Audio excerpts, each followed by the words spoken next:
복음으로 푸는 마가복음, 복음으로 푸는 마가복음 강의 오늘 9번째 시간입니다. 오늘은 제자를 부르시다, 예수님 제자를 부르시다라는 제목으로 하나님 말씀 증거하도록 하겠습니다.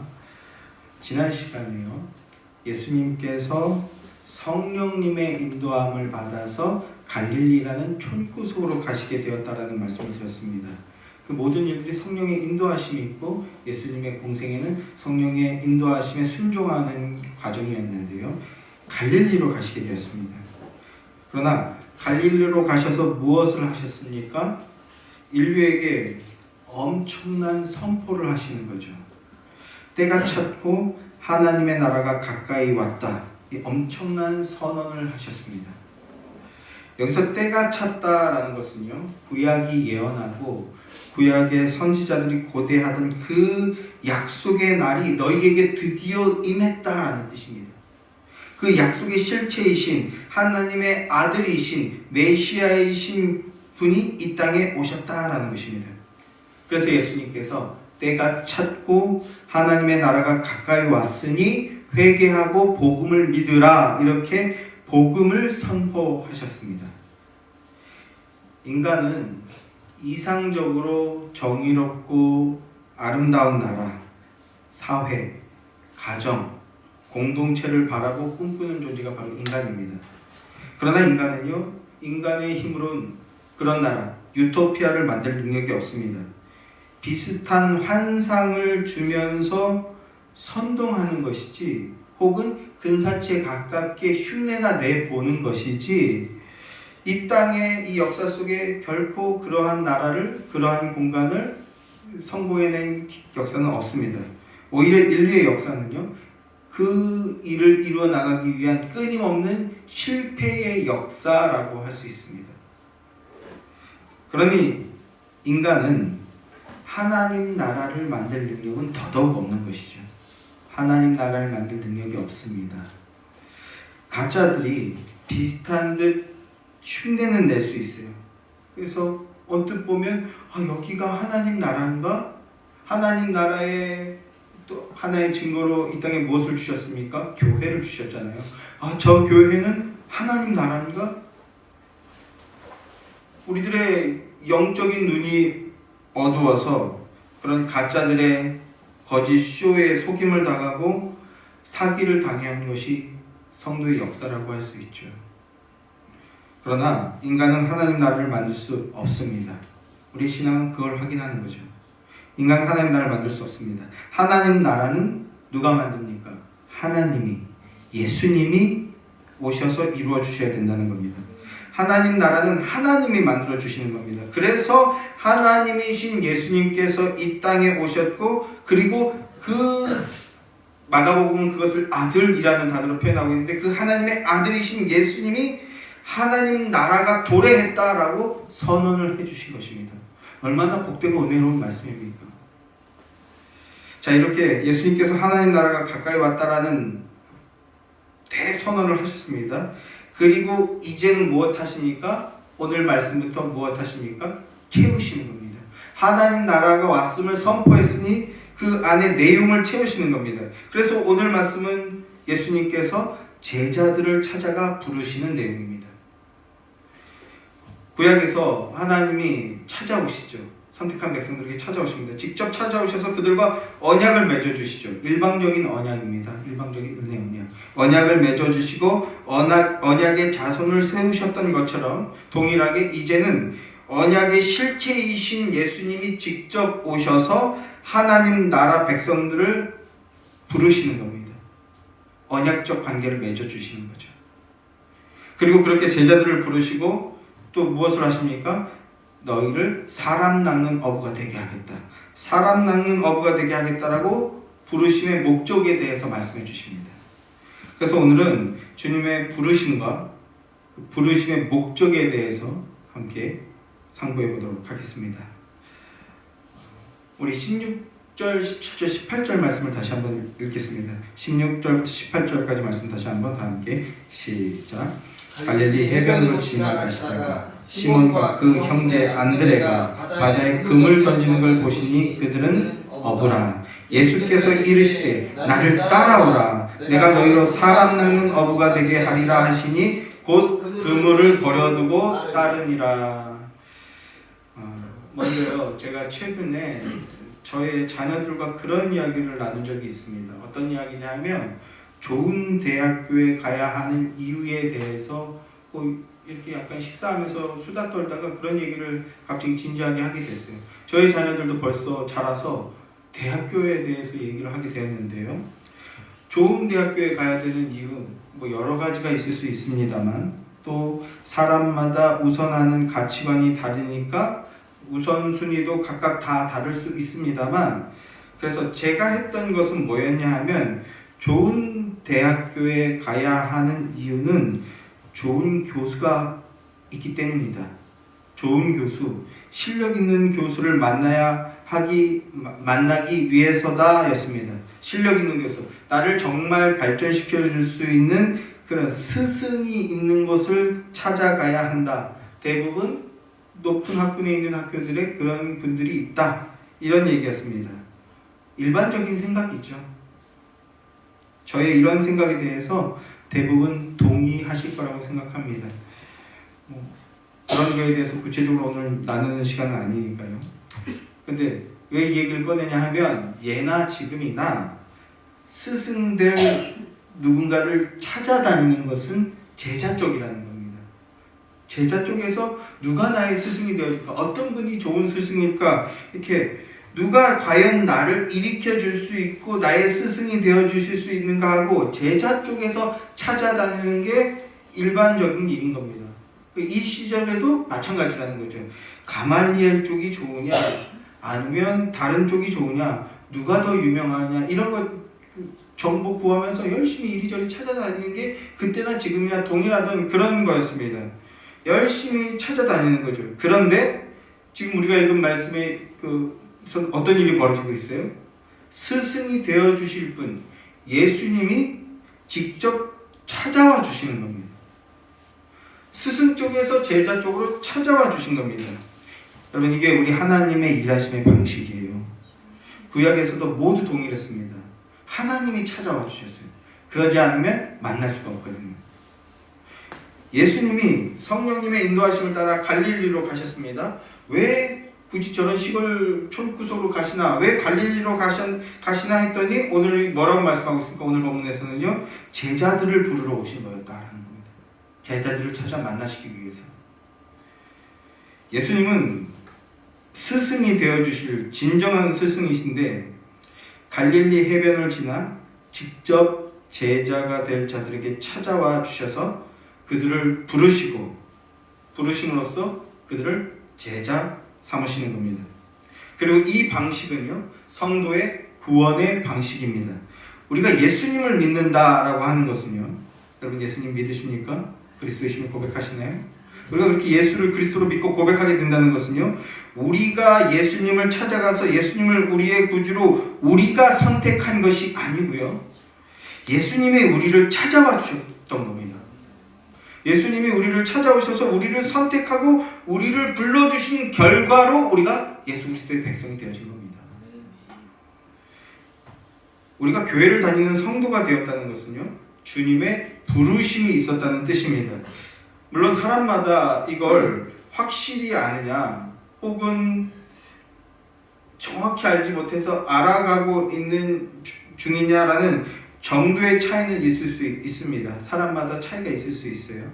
그리고 그 내용을 찾아서 헤매고 있는 사람들도 있을 수 있습니다.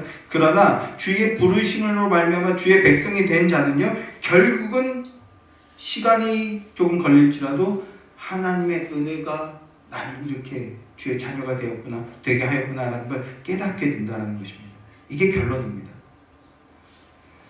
아직 내가 주의 백성인지 확신이 없는 분들은 예수 그리스도를 이 말씀을 통해서 열심히 찾아보시기 바랍니다.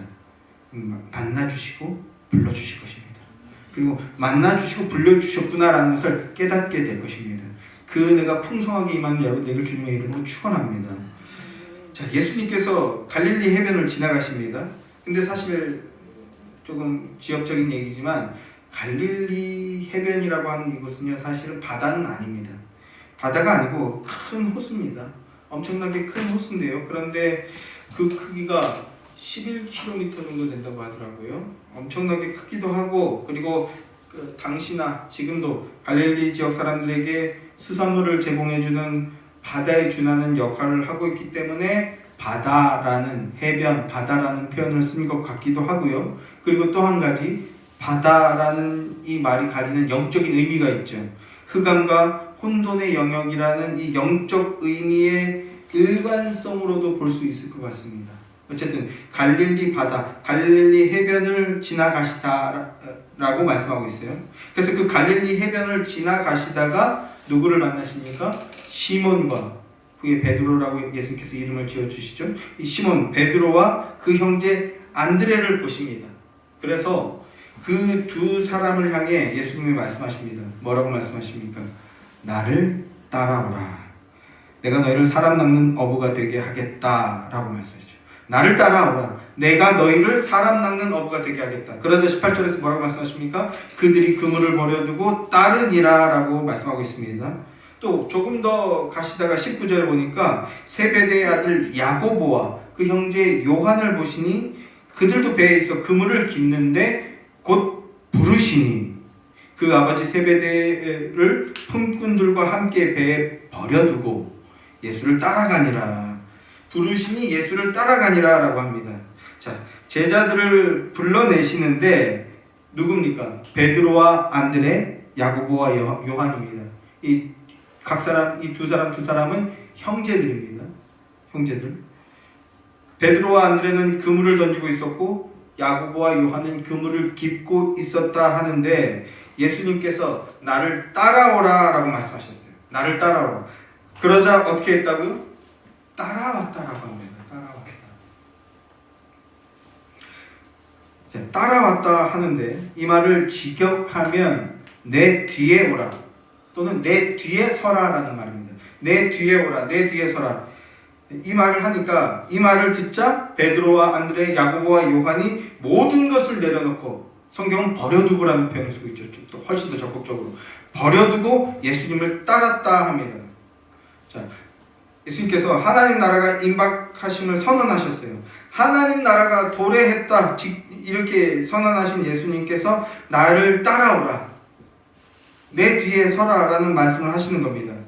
자, 그런데 이 내 뒤에 서라라는 부르심은요, 전투 언어로 쓰이기도 하는 그런 말입니다. 내 뒤에 서라, 나를 따르라. 우리가 전투할 때 이런 표현을 많이 쓰지 않습니까? 그러니까 제자된 이들 중에 어떤 이들은 이 말을 그런 의미로 이해하고 따랐을 수 있다는 겁니다. 가장 대표적인 예가 바로 베드로죠. 베드로.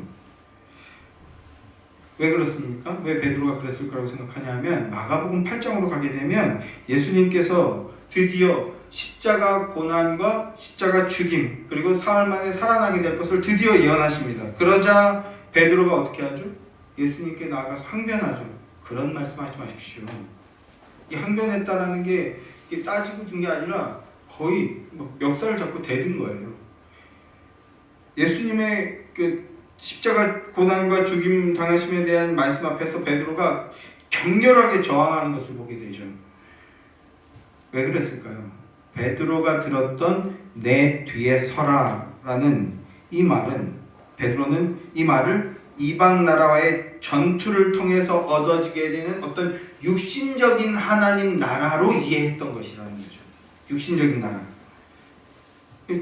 그리고 뿐만 아니라 다른 제자들의 모습도 대동소이하지 않았습니까? 8장 이후에 나타나는 거 보면 서로 네가 크냐 내가 크냐, 네가 우의정해라 내가 자의정하겠다, 이렇게 자리싸움하는 모습들을 보여주지 않습니까?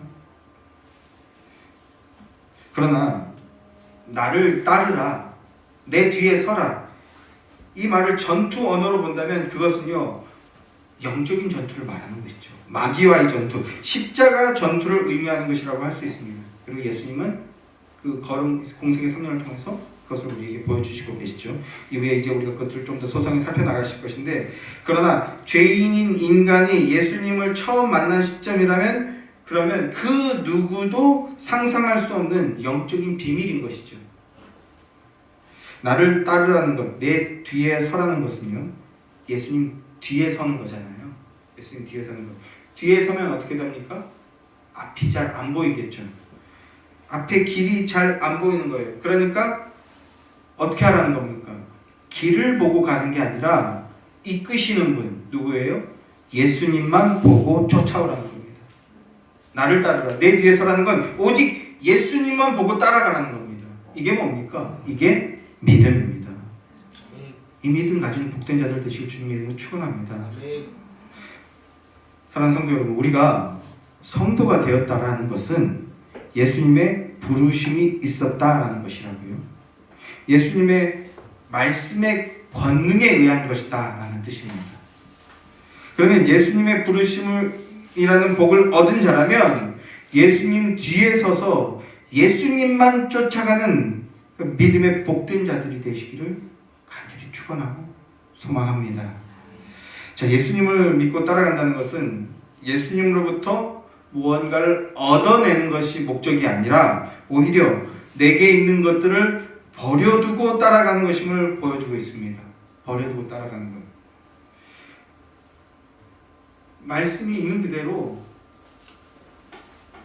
그들이 생업의 가장 중요한 것들, 그들의 큰 재산이잖아요. 야고보와 요한은 심지어 품꾼들, 그러니까 경제적인 규모가 꽤 있었다라는 것이거든요. 그런데도 그걸 다 버려두고 예수님을 쫓았다라고 하고 있어요. 그런데 제가 이 말을 할 때, 이런 말을 할 때마다 저는 마음이 참 어려워집니다. 주님의 제자가 되기 위해서는 마치 육신의 귀한 물질들을 다 내버려야 된다. 이걸 좀 더 해석해서 다 교회에다 바쳐야 된다. 이런 말들로 오해하는 분들이 있기 때문에 있다는 것을 볼 때마다, 그리고 그럴까봐 마음이 무거워집니다. 그런 말들에 가슴이 뜨거워져서 그만 모든 것을 내어놓고 헌신한 분들이 한국 교회에도 꽤 그런 분들이 많이 있잖아요. 그래서 그런 이들 때문에 제 마음이 더 무겁고, 그래서 혹시라도 그렇게 이해될까 싶은 말들은 저도 모르게 자꾸 다 빼버리는 경향이 있어요. 그리고 주님 앞에서도 그렇게 주의 말씀을 육신적인 이해와 욕심으로 마구잡이로 해석하는 그런 일들이 주님 앞에서도 너무나 부끄러운 마음이 드는데, 여기서 버려두고 따르니라라는 말은요, 귀한 거 다 내동댕이 쳐라, 그리고 교회에다 바쳐라, 이런 말이 아닙니다. 그런 얘기 하지 않습니다. 이 말은 인간이 무언가를 내놓아서 되는 것이 아니라 예수님의 말씀의 능력이 이들을 깨우고 이들을 불러내시는 겁니다. 그래서 그 말씀의 능력을 통해서 하나님 나라에 참여케 한다라는 그런 뜻이지, 교회에다 헌신해야 된다 이런 뜻이 아니라고요. 그래서 하나님 나라 백성 된 자는 예수님만 바라보게 되고 예수님의 능력을 믿고 의지하여서 예수님만 따르게 된다라는 뜻인 겁니다. 예수님께서 부르신다는 것은, 그것을 믿고 따른다는 것은, 요한복음 5장을 보게 되면요, 베데스다 연못가에 38년 된 병자 이야기가 나오지 않습니까?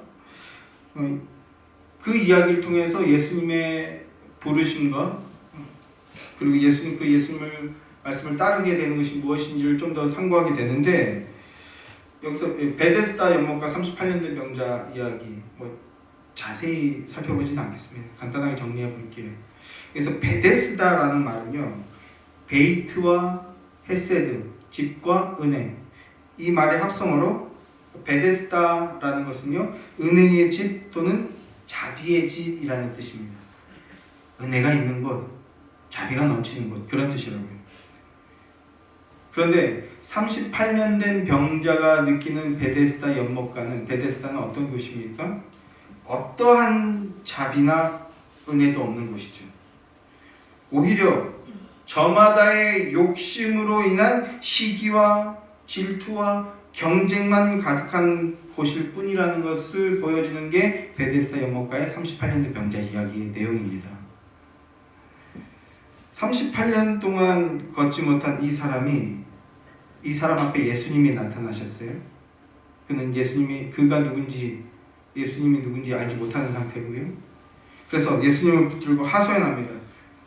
베데스다 연못가에 들어가면 나을 수 있을 것 같은데 전설이 있으니까 천사가 내려올 때 거기에 제일 먼저 들어가는 사람은 어떠한 병이든 낫는다라는, 이것도 신화하고 전설일 뿐인데 현실의 얘기가 아닌데 육신의 욕망을 담고 육신적인 소망을 품고 있는 거죠.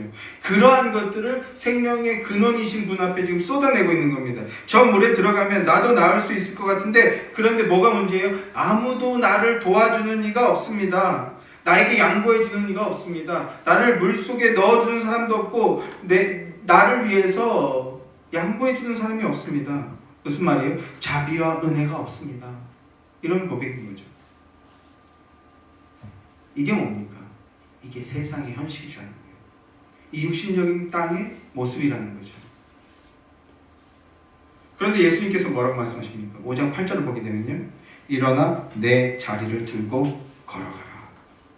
일어나 내 자리, 깔고 앉아있던 그거 들고 걸어가라, 이렇게 말씀하십니다. 그랬더니 또 어떤 일이 벌어집니까? 5장 9절 말씀을 보면요, 그 사람이 곧 나아서 자리를 들고 걸어가니라 합니다. 나아서 자리를 들고 걸어가니라.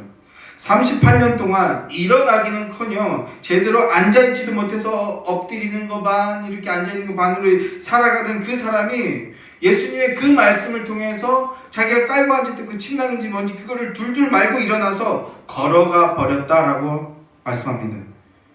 어떻게 이게 가능합니까? 예수님의 말씀의 능력이 있었기 때문입니다. 이게 바로 예수님의 말씀의 능력입니다. 무슨 말씀입니까?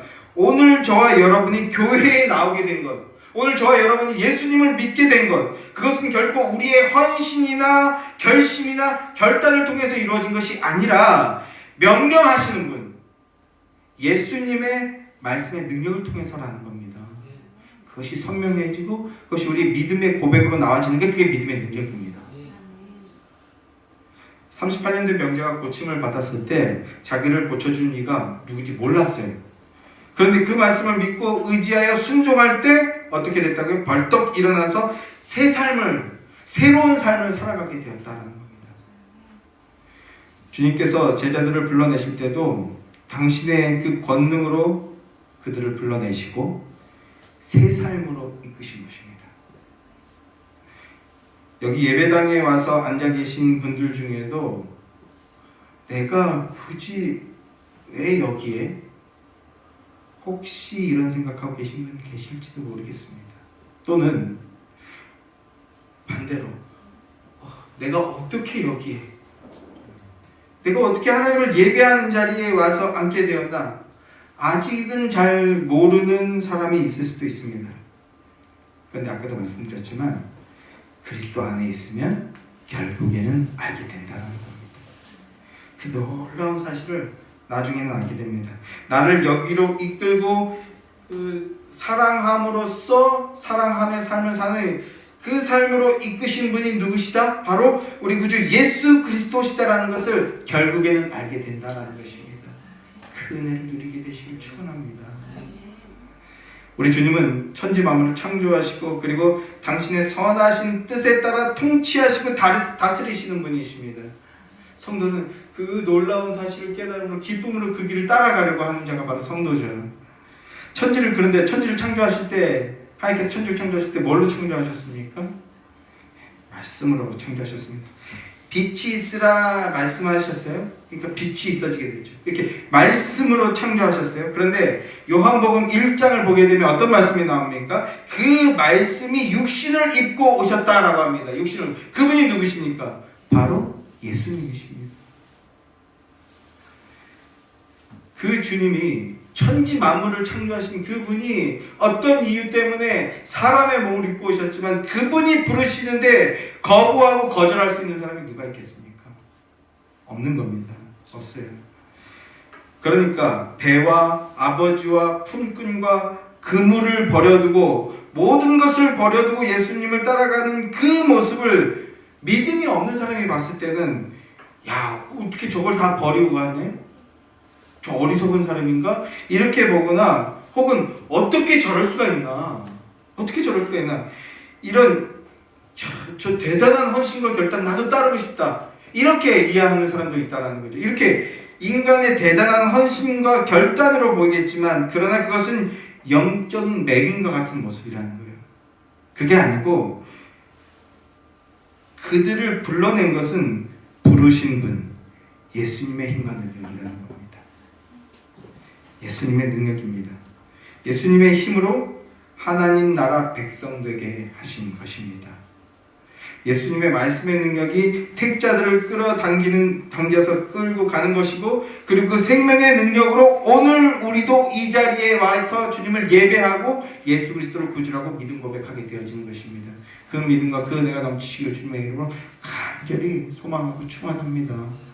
그런데요, 예수님께서 베드로와 안드레, 야고보와 요한을 제자로 부르셨는데 그들을 제자로 부르신 이유, 부르신 목적이 뭐라고 말씀하고 있습니까? 17절 말씀에 보니까 사람 낳는 어부가 되게 하리라 라고 합니다. 사람 낳는 어부가 되게 하기 위해서 부르셨다라고 말씀합니다. 그런데 예수님은 왜 사람 낳는 어부가 되게 하리라 라고 하셨을까요? 더 폼나고 더 있어 보이는 것도 많이 있을 텐데 사람 낳는 어부가 되게 하리라. 구약 성경에서 사람을 낳는다라는 말은요, 어떤 의미를 가지냐면 심판을 의미합니다. 심판. 사람을 낚아서 고리에 꿰서 끌고 가는 심판을 의미하는 겁니다.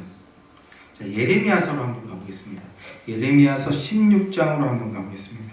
구약 성경 예레미야서 16장 16절 17절 말씀 시작. 여호와의 말씀이니라. 보라, 내가 많은 어부를 불러다가 그들을 낫게 하며 그 후에 많은 포수를 불러다가 그들을 모든 산과 모든 언덕과 바위틈에 사냥하게 하리니 이는 내 눈이 그들의 행위를 살펴보므로 그들이 내 얼굴 앞에서 숨기지 못하고 그들의 죄악이 내 목전에서 숨겨지지 못함이니라. 자, 그들을 낫게 하며 그 후에 많은 포수를 불러다가 사냥하게 하리라. 이 말씀은요, 지금 남유다의 멸망을 말씀하는 맥락입니다. 남유다의 멸망, 나라가 멸망한대요. 북이스라엘이나 남유다는 이제 북이스라엘은 이미 멸망했고 남유다도 멸망하게 되지 않습니까? 이 나라들의 멸망은 왜 멸망했습니까? 하나님의 말씀을 믿지 않고 거역하여 불순종하고 그뿐 아니라 우상 숭배한 것에 대한 심판이었습니다. 심판. 그래서 하나님께서 죄를 심판하겠다라는 그런 말씀인데, 근데 누구를 보낸다고 하십니까? 내가 많은 어부를 불러다가 그들을 낫게 하며라고 합니다. 어부를 보내서 유다를 낫게 하겠다라고 하시는데 그 어부가 누구냐 하면 바벨론입니다. 당시에 일어나고 있던 대제국 바벨론. 북이스라엘 같은 경우에는 그 앞에 일어났던 아수르라는 제국에 의해서 멸망을 당했죠. 그리고 이제 남유다는요, 바벨론에게 멸망을 당하게 됐는데, 그런데 유다가 멸망당할 때 바벨론의 그 어떤 포로 정책은 뭐였냐면 왕족과 귀족들을 끌고 가는 거였어요. 왕족과 귀족을 중심으로 바벨론으로 포로로 끌고 가게 되는데 어떻게 끌고 갔는가? 그 형상이 마치 낚시에 걸려서 꿰어가듯이 실제로 그렇게 입과 코에 꿰서 끌고 가는 겁니다. 그러면 너무나 끔찍한 얘기 아닙니까? 그러면 구약의 이런 내용을 아는 사람들은 예수님께서 제자들을 불러서 그들에게 내가 너희를 사람 낚는 어부가 되게 하겠다라는 이 말을 들었을 때 어떻게 들렸겠습니까? 너무나 끔찍하게 들리지 않았을까요? 이렇게 사람을 낳는다는 말은요, 심판이라는 개념을 가지고 있다고. 심판. 복음 안에 담겨있는 심판. 이번에는 한번 아모스서로 가보겠습니다. 아모스서. 뒤로 넘어가서 아모스 4장 1절 2절 말씀입니다. 시작. 사마리아 산에 있는 바산의 암소들아, 이 말을 들으라. 너희는 힘없는 자를 학대하며 가난한 자를 압제하며 가장하게 이르기를 술을 가져다가 우리로 마시게 하라 하는도다. 주 여호와께서 자기의 거룩함을 두고 맹세하시되 때가 너희에게 이를지라. 사람이 갈고리로 너희를 끌어가며 낚시로 너희의 남은 자들로 그리하리라. 아모스는 북이스라엘의 선지자죠. 아까 말씀드렸듯이 북이스라엘은 하나님 말씀을 거역하고 우상 숭배하다가 아수르에게 멸망당하게 되는데 어떻게 멸망당한다고요? 그 형상을 낚시로 끌려가게 된다라고 말씀하고 있습니다. 이때가 여로보암 2세라는 왕 때인데 이때 북이스라엘의 상황이 어땠냐면 일시적인데 경제적으로 매우 부유해졌어요. 중개업으로 매우 부유해져서 풍성한 시기를 보내고 있을 때입니다. 그러니까 나라가 부유해지고 풍성해지니까 사람들이 뭐 하겠습니까? 돈 많아지니까 뭐 하겠어요? 그 1절 맨 앞에 보면 사마리아 산에 있는 바산의 암소들아라고 하는데 이 말은 북이스라엘의 여자들을 지금 깔아뭉개듯이 말하고 있는 겁니다. 상류사회 기부인들을 지금 비하하고 있는 겁니다. 그러면 그 상류사회 기부인들이 무엇을 했느냐 봤더니 힘없는 자를 학대하고 나라가 좀 부유해지고 부강해졌더니 그 힘이 생긴 자들이 뭐 하고 있다고요? 힘없는 자를 학대하고 또 가난한 자를 압제하며 그리고 가장에게 남편에게 뭐 해달라고 하고 있습니까? 술을 가져다 마시게 해달라 이렇게 있습니다. 술. 그러니까 이 말은 단순히 술만을 얘기하는 것이 아니고 마시고 붓고 하는 것들을 총칭해서 하는 표현인데 그러니까 사치와 향락에 빠져서 더럽고 추악한 모습들, 악한 모습들을 서슴지 않고 있다 그런 뜻입니다. 이게 사마리아 산의 바산의 암소들아 해가지고 어떤 특정인만을 지칭하는 것은 아니고 특정인만을 지칭하는 것 같지만 사실 북이스라엘 전체가 다 이렇다라는 거예요. 죄악된 인간의 모습이 이렇다라고까지 보셔도 됩니다. 그래서 하나님을 거역한 그들을 어떻게 하시겠다고 합니까? 낚시와 갈고리로 끌어간다라고 하고 있습니다. 실제로 아수르에게 멸망당해서 그들이 포로로 노예로 끌려갈 때 그들의 모습이 어떻게 됐겠습니까? 사람들의 코에다가 낚시를 끼워가지고 질질 끌고 가는 거죠. 입에다가는요 갈고리를 끌고 끼워서 질질 끌고 가는 그런 모습으로 끌려갔어요. 아수르가 좀 첨언입니다만 아수르가 큰 대제국을 이뤘지만 신속하게 좀 빨리 무너졌어요. 이유는 이 이스라엘에게뿐만 아니라 고대 그동 전체에 이렇게 악랄한 제국의 역할을 했거든요. 모습을 보여줬거든요. 모두가 미워했어요. 그래서 좀 빨리 무너진 것이 있는데 그런데 이렇게 사람을 코에다가 그들을 코에 끼워서 끌고 가고 입에다가 갈고리를 깨서 끌고 가는 겁니다. 자, 지금 무엇하고 있습니까? 사람을 낚시로 낚는다는 것은 심판의 의미를 가지고 있다라는 말을 지금 말씀을 나누고 있는 건데요. 고대 근동의 역사뿐만 아니라 드라마나 영화를 보면 비슷한 장면들을 많이 보게 되죠. 그래서 오늘날 영화들이 많이 순화가 돼서 있는 그대로 적나라하게 표현하는 영화는 사실상 거의 없지만 그물 같은 걸로 사람을 잡아서 가두거나 그리고는 질질 끌고 가는 거죠. 또 갈고리나 낚시 같은 것들로 사람들을 끼워서 끌고 가는 그런 비참한 모습들이 실제의 모습이었다라는 것입니다. 그리고 그건 심판을 의미한다라고요. 그래서 사람을 낚는 어부가 되게 한다는 것에는 이런 심판의 의미가 담겨 있다라는 것입니다. 뿐만 아니라 오늘날요 언제부터인지 모르겠는데 원래는 안 그랬던 것 같은데 낚는다 또는 낚인다 이 말이 언제부터는 굉장히 좀 부정적인 뉘앙스로 우리도 쓰고 있지 않습니까? 그런데 이 말이 사람을 낚는다라는 이 말이 심판의 의미를 가지고 있기는 합니다만 그러나 예수님께서 지금 사람을 낚는 어부가 되겠다라는 것은 구약의 상황처럼 고대의 상황처럼 어떤 포괄적이고 또 비참한 심판만을 의미하는 것은 아닙니다. 사람 낚는 어부가 된다는 것은 예수님께서 말씀하신 의미는 예수님이 제자들에게 하신 일을 그대로 따르게 하겠다라는 그런 의미입니다. 예수님께서 무엇 하셨습니까? 지금 베드로와 안드레, 야고보와 요한을 낚으셨죠. 낚으셨어요. 그런데 어떻게 낚으셨습니까? 말씀으로 낚으셨습니다. 말씀으로. 인격적인 말씀으로, 말씀의 힘으로 그들을 낚아내고 그들을 물속에서 이끌어내신 겁니다.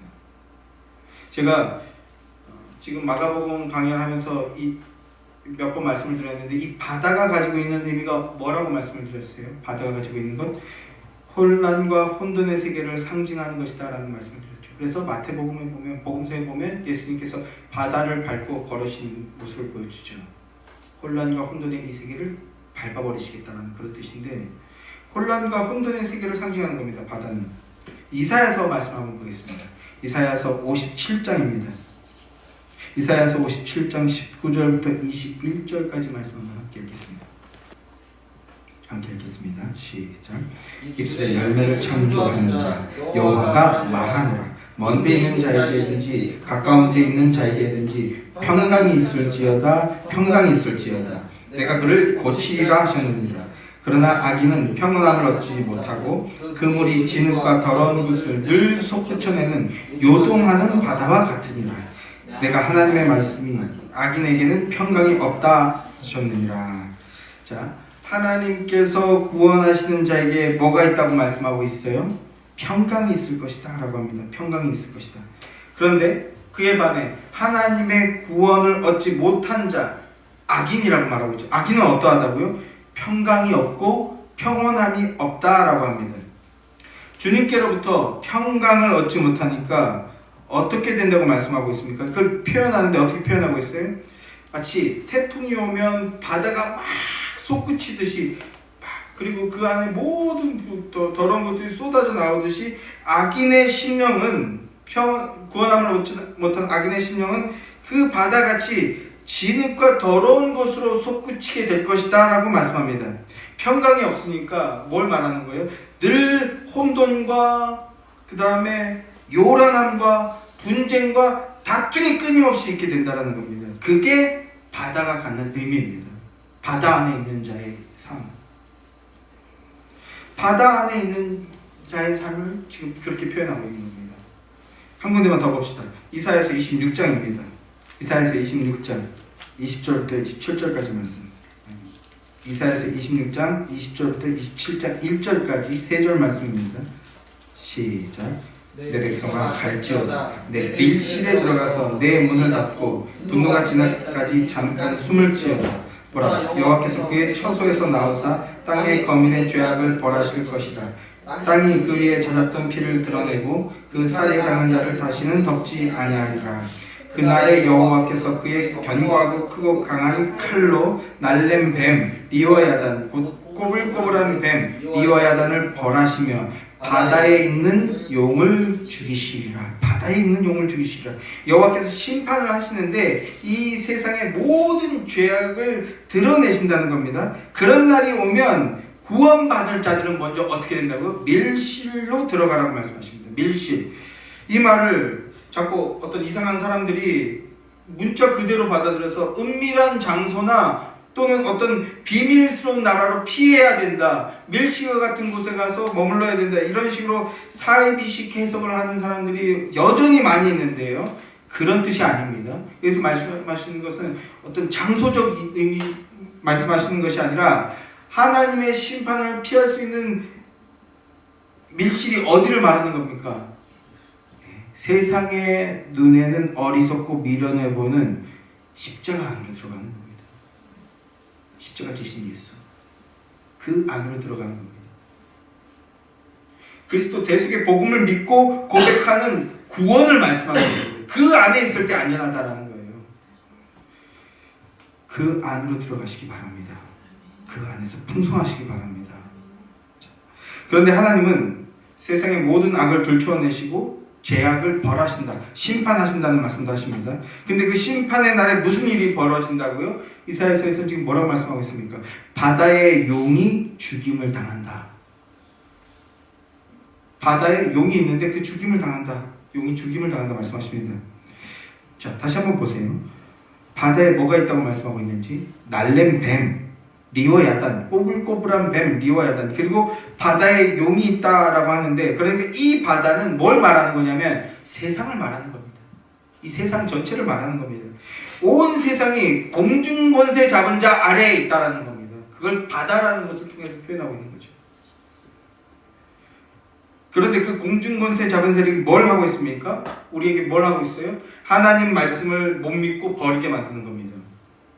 악한 영이 하는 일이 그겁니다. 하나님 말씀을 버리게 하고, 또 하나님 말씀을 의심하게 하고, 그래서 하나님을 떠나게 만드는 것, 그게 이 공중권세 잡은 자가 하는 겁니다. 그러니까 그 용을 뭐 하시겠다? 죽이시리라. 심판하시겠다라는 겁니다. 심판하시겠다. 그러면 이 용이 누굽니까? 이 꼬불꼬불한 뱀 리워야단이 뭐겠습니까?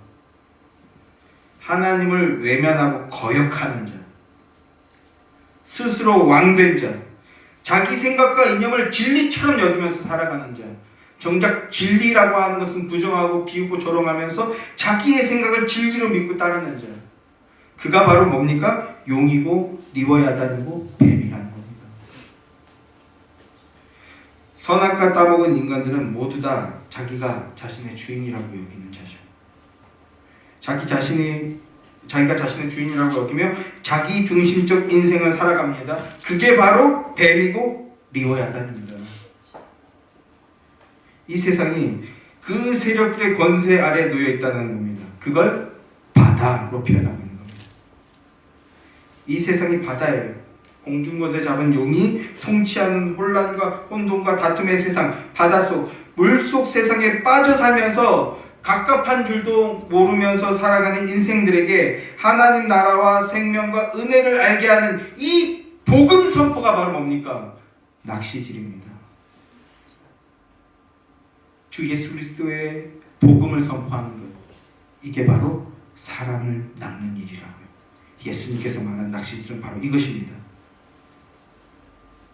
그저 물속의 사람들에 휩쓸려서 남들 하는 것만큼만 쫓아가면 그걸로 평안이라고 여기며 안도하며 살아가는 그런 인생들 안에 누가 오셨습니까?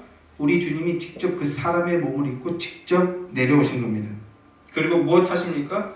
주 예수를 믿으라. 그리하면 너와 내 집이 구원을 얻으리라. 이렇게 복음을 제시해 주시는 것입니다. 복음이 실체가 되어 주신 것이죠. 때가 찼고 하나님 나라가 가까이 왔으니 회개하고 복음을 믿으라. 이렇게 하나님 나라의 도래를 선언하신 주님께서 베드로와 안드레, 야고보와 요한을 이 복음으로서 낚아주시는 겁니다. 말씀으로 낚으시는 겁니다. 말씀의 힘으로 그들을 이끌어내신 겁니다. 바닷속, 물속에 빠져서 물의 힘에 끌려가듯 살아가던 인생들을 건져내 주신 겁니다. 그럼으로써 어떻게 되는 겁니까? 하나님의 사랑을 받은 자, 존귀함을 받는 존재로 새롭게 만들어 버리신 겁니다. 잘 보세요. 사랑받고 존귀함을 받을 만한 무슨 자격과 가치가 있어서 그렇게 된 것이 아니라 하나님께서 사랑하시기 때문에 사랑받는 자, 존귀함을 받는 존재로 변화되게 되는 겁니다. 이게 뭡니까? 이게 복음을 통한 구원입니다. 그런데요, 그 존귀함을 받는 존재로 거듭남을 얻게 되기 전까지는요, 이 낚시질은 거듭나지 않은 사람의 눈에는요, 죽음의 방불한 심판처럼 보이는 겁니다. 심판으로만 보여지니까 죽는 것으로 여겨지는 거죠. 내 것 빼앗기고 내가 무너지고 내가 죽는 것으로 여겨지는 겁니다. 그러니까 그 복음을 회피하고 도망치려고 몸부림을 치는 겁니다. 그러나 복음을 통해서 생명을 얻은 자는 알고 있죠. 주 예수와 십자가가 나에게 고통을 주는 것 같지만, 그러나 그 안에 들어가게 되면 참되고 영원한 생명이 있어요. 심지어 존귀함을 받으며 나도 그렇게 누군가를 존귀하게 여기며 사랑함으로써 사랑함에 이르게 되는 그 믿음의 삶을 살아드릴 수 있게 된다는 생명의 능력이에요. 이 복음의 낚시에 걸려드는 것이 참된 생명을 얻고 참된 사랑 안에 거하게 되는 길인 것입니다.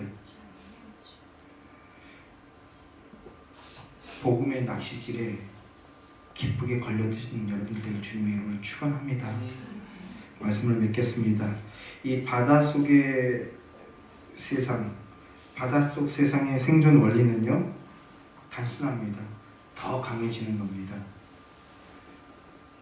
뒤처지지 않고 비슷하게 걸으면 그나마 기본은 한 거고, 근데 그걸로 부족해서 더 존귀함을 받고자 한다면 더 앞서 나가거나 더 높이 서야만 그때야 비로소 존귀함을 받게 되는 게 이 바닷속 세상의 삶의 원리입니다. 그러나 남보다 앞서 나가고 더 높이 섰는데, 그래서 이제 좀 존귀함을 받는데, 그런 나보다 더 앞서 나가고 더 높이 선 자가 나타나게 되면 어떻게 되는 겁니까? 그 존귀함을 잃게 되는 게 이 바닷속 세상의 삶의 원리입니다. 그 바닷속에서 살아남는 길은 끊임없이 분열하고 다투고, 그 다툼 속에서 기회를 보며 견디고, 그리고 견디다 다른 누군가를 떨어뜨리는 길밖에 없습니다. 어떻게 잘 버티고 누군가 잘 떨구며 그렇게 살아가고 계십니까? 그런 적자생존의 법칙에서 벗어나는 길이 뭡니까? 하나님 나라에 속하게 되는 겁니다. 그 길밖에 없습니다. 복음을 믿고 고백함으로 그리스도 안으로 들어가 하나님 나라 백성이 될 때 우리는 비로소 존귀한 존재로서의 삶, 그 삶을 가치 있게 살아갈 수 있게 됩니다. 내어주면서, 품어주면서, 사랑하면서 살아가게 됩니다. 하나님의 사랑을 힘입을 때 그 사랑의 힘으로 나도 누군가를 진정한 사랑으로 사랑하며 살아가고 진정한 소망과 생명의 비전을 공유하면서 살아가게 됩니다. 그게 교회의 모습이죠. 그리스도의 복음은요, 단순히 한 사람의 구원으로 끝나는 게 아닙니다. 복음을 믿고 의지하며 나아갈 때 예수 안에서 하나됨을 이루게 됩니다. 기준이 예수일 때, 함께 예수 안에 있게 될 때 원수까지도 나의 형제와 자매로 여기며 살아가게 되어지는 것입니다. 오늘 저와 여러분 안에 이 그리스도의 복음의 능력이 충만하게 임하고 역사하게 되길 소망합니다. 그래서 함께 하나됨을 이루며 살아드리게 되길 소망합니다. 예수의 교회 안에 이 복음의 능력이 충만하게 임하여서 하나님으로 말미암아 함께 기뻐하며 함께 하나님의 나라를 누려가게 되는 그 은혜가 임하게 되길 소망합니다. 우리 안에 이 그리스도의 복음의 능력이 충만하게 임하여서 성도 여러분들의 심령과 마음, 그리고 가정과 거하는 모든 곳에 성령의 열매가 충만하게 임하게 되기를 주님의 이름으로 축원합니다. 기도하겠습니다.